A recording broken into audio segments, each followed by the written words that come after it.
यौगिकों में किसी भी तत्व का प्रतिशत कैसे निकालेंगे। तो किसी भी यौगिक में किसी भी तत्व का अगर आपको प्रतिशत बताना है, प्रतिशत निकालना है, तो आप कैसे निकालेंगे।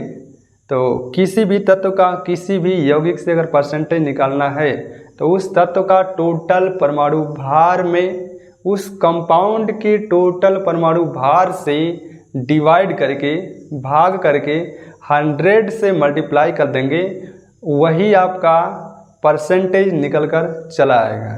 ठीक है ना।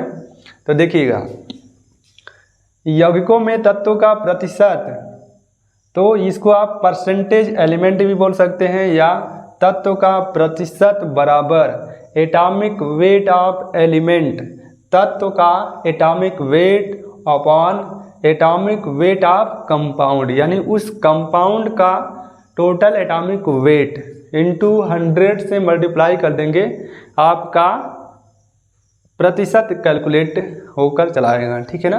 तो देखिए, जैसे प्रश्न में यहाँ पे नोट किया हूँ, तो प्रश्न यहाँ पे देख सकते हैं, H2O के एक अणु में हाइड्रोजन का प्रतिशत क्या होगा। H2O में हाइड्रोजन का परसेंटेज पूछा जा रहा है, तो ये प्रश्न पूछा जा चुका है। ठीक है ना। तो देखिए, एलिमेंट यानी H2 का प्रतिशत बराबर एटॉमिक वेट ऑफ एलिमेंट, जिस एलिमेंट का पूछा जाएगा, तो हाइड्रोजन का पूछा जा रहा है, तो हाइड्रोजन का टोटल एटॉमिक वेट कितना हो जाएगा, 2 हो जाएगा ना, क्योंकि इसका एटॉमिक वेट 1 होता है, 2 मॉलिक्यूल्स हैं तो 2 हो जाएगा। तो 2 बटे टोटल उस कंपाउंड का एटॉमिक वेट, तो H2O का एटॉमिक वेट आपको पता है कि 18 ही होता है, लेकिन चलिए हम ऑब्जर्व करके देख लेते हैं। 1 × 2 प्लस 16, तो टोटल देखिए 16 + 2 18 हो जाएगा। तो 18 इंटू 100 से मल्टीप्लाई कर दीजिए, इसे सॉल्व कर देंगे। देखिए 2 × 5 = 10, ये 0 हो गया, 2 से काटेंगे 9 बार में जाएगा। उसके बाद देखिएगा 50 दूना के 100 हो जाएगा, 100 बटे 9 हो जाएगा। 9 से भाग करेंगे, 9 एकम 9, 1 बचेगा, फिर 10 हो जाएगा, 9 एकम 9 यानी 11.11%। ठीक है। तो हाइड्रोजन का प्रतिशत आपका हो जाएगा 11.11%। ठीक है ना। उसी प्रकार से सेकेंड जो क्वेश्चन है, जो प्रश्न है, इसे भी उसी प्रकार सॉल्व करेंगे। H2SO4 सल्फ्यूरिक अम्ल में उपस्थित सल्फर की प्रतिशत मात्रा क्या होगी। तो इसे भी आप इसी प्रकार सॉल्व करेंगे। सल्फर का पूछ रहा है ना, तो सल्फर का परसेंटेज बराबर, देखिए सल्फर का परमाणु भार, सल्फर का कितना होता है 32, मतलब 32 होता है। टोटल निकालेंगे इसका, तो कितना हो जाएगा 98। अब आप सोचेंगे कि मुझे याद क्यों है, तो अगर आप भी इस जगह होते या आप भी क्या करेंगे कि किसी चीज़ का जब बार बार प्रैक्टिस करते हैं तो वह चीज़ आपको हमेशा के लिए क्या होता है, याद हो जाता है। ठीक है ना, तैयार हो जाता है। तो ये सब प्रैक्टिस की चीज़ें हैं। अगर नहीं प्रैक्टिस है तो आप एक एक करके निकाल लेंगे। यहाँ पे 2 हो जाएगा ना, 1 × 2 प्लस यहाँ पे 32 प्लस 16 चौको 64 हो जाएगा कि नहीं, बोलिए। तो 64 मतलब 4, देखिए 4 और 2 6, 6 2 8।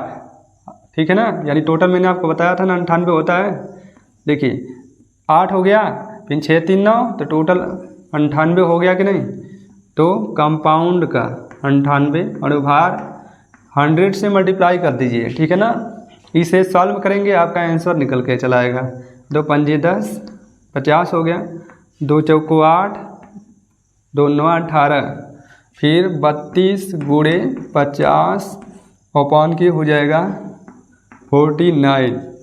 इसे आप सॉल्व कर देंगे तो आपका यहाँ क्या आ जाएगा, प्रतिशत निकल कर चला आएगा। ठीक है ना।